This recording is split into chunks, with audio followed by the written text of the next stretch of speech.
Hernia के operation के बाद की सावधानियां। हर्निया के ऑपरेशन के बाद रिकवरी टाइम कितने टाइम तक रहता है? क्या प्रिकॉशंस हैं जो सेल्फ प्रिकॉशंस आपको लेनी है? हॉस्पिटल से डिस्चार्ज कितने समय के बाद हो जाता है? पेन कितने समय तक लास्ट करती है?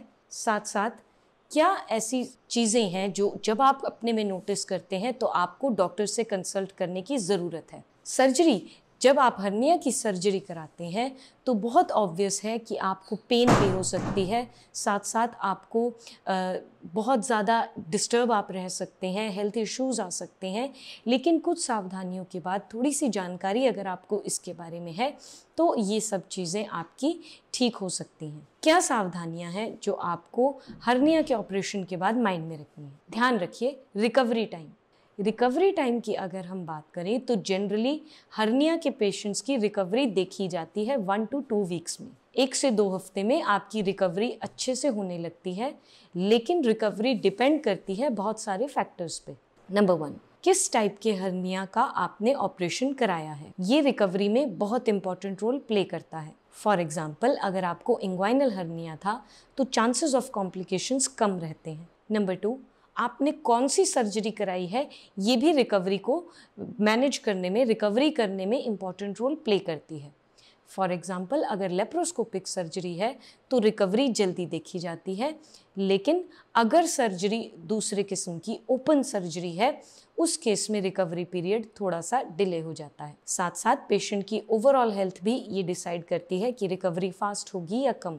अगर आप एक हेल्दी पेशेंट है, हेल्दी डाइट ले रहे हैं, तो आपकी रिकवरी जल्दी देखी जा सकती है। ये कुछ फैक्टर्स हैं जो कि रिकवरी में इम्पॉर्टेंट रोल प्ले करते हैं।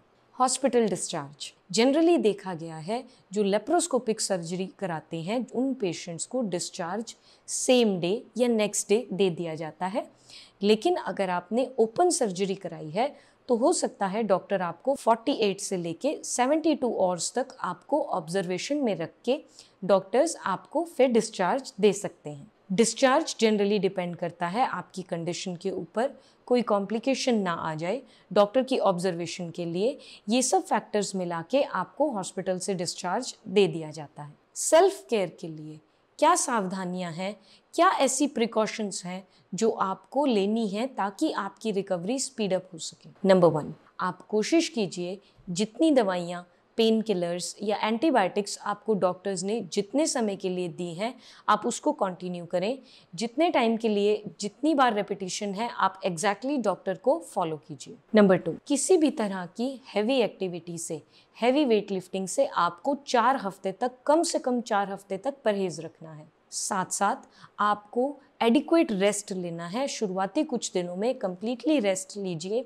जितनी आपको नींद आएगी उतनी जल्दी आपकी रिकवरी बढ़ेगी, रिकवरी रेट फास्टर होगा। साथ साथ आप अपने साथ किसी केयर टेकर को रख सकते हैं जो कि आपके साइंस एंड सिम्टम्स और कॉम्प्लिकेशंस जो कि आ रही हैं उनको एग्जैक्टली नोट करके डॉक्टर को टाइमली इन्फॉर्म कर सकें।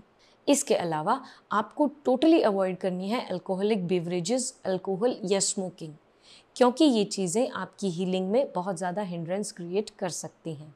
साथ साथ आपको अपनी डाइट पे बहुत ज़्यादा ध्यान देना है। डाइट आपको अच्छी लेनी है, हाई फाइबर डाइट लेनी है। इसके अलावा अगर आपको खांसी होती है या छींकने का आपको इच्छा है, ऐसे केसेस में आपको जो आपका अफेक्टेड एरिया है उसके ऊपर हल्का सा प्रेशर रखना है।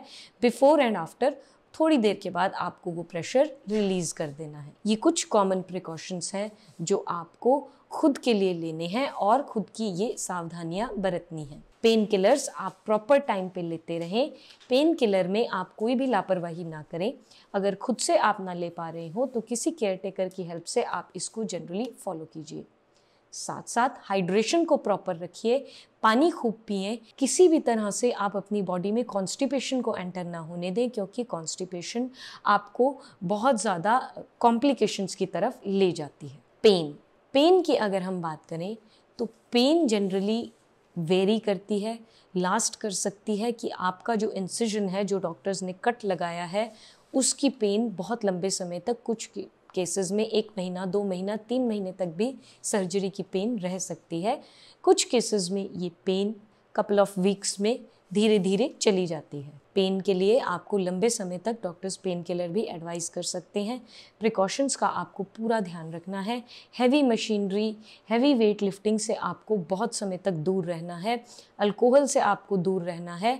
Mild to moderate household activities आपको 1-1.5 हफ्ते के बाद डॉक्टर्स, जैसे कि शॉपिंग पे जाना, जैसे कि हल्की ड्राइविंग करना, इस तरह की आपको 1-1.5 हफ्ते के बाद डॉक्टर्स एडवाइस कर सकते हैं। अब ध्यान में ये रखना है कि आपको अवॉइड क्या क्या करना है। आपको हैवी वेट लिफ्टिंग अवॉइड करनी है, आपको एसिडिक बेवरेजेस अवॉइड करनी है, आपको स्मोकिंग अवॉइड करनी है, आपको स्पाइसी फूड्स अवॉइड करने हैं, आपको हेल्दी और लीन प्रोटीन युक्त खाना आपको खाना है। डॉक्टर से कंसल्ट कब करना है? डॉक्टर से कंसल्ट आपको तुरंत करना है यदि ये कंडीशंस आपके सामने आ रही हैं। नंबर 1, अगर आपको ब्लीडिंग हो रही है कहीं से भी, ज़ख्म में बहुत ज़्यादा ब्लीडिंग का आना।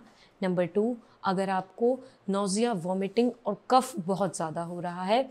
नंबर 3, हाई ग्रेड फीवर है जो कि 102 डिग्री फ़ारेनहाइट तक है और उससे नीचे नहीं आ रहा है। नंबर 3, अगर आपको सर्जिकल साइट पे बहुत ज़्यादा स्वेलिंग, रेडनेस या पेन फील हो रही है, तुरंत और तुरंत डॉक्टर से सलाह लें। इसके अलावा अगर आपको बहुत ज़्यादा पेन हो रही है बावजूद पेन किलर्स लेने के, तो भी आपको अपने डॉक्टर से तुरंत और तुरंत कंसल्ट करना है। होपफुली वीडियो आपको अच्छी लगी होगी। वीडियो पसंद आई है तो आप इसको लाइक, शेयर, सब्सक्राइब ज़रूर कर दें। Thank you.